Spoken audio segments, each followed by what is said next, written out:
আমাদের জেলা প্রশাসক স্যারের নির্দেশনায় আমাদের উপজেলা ভূমি অফিস, আমাদের সহকারী কমিশনার ভূমির নেতৃত্বে আমরা এই 14 একর যেটা রেকর্ডে ধানই আছে কিন্তু বাস্তবে এখন আমরা জলাকার দেখতে পাচ্ছি, এটা আমরা উদ্ধার করেছি।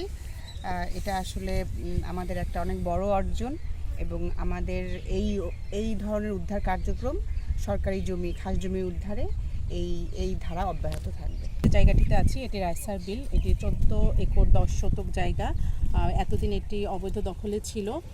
এটি মিসকেসের মাধ্যমে আমরা 1 নম্বর খাস খতিয়ানে আনা হয়েছিল, কিন্তু এটি অবৈধ দখলে ছিল। আজকে আমরা লাল ফ্ল্যাগের মাধ্যমে এটি সরকারি দখলে নিয়ে আসলাম।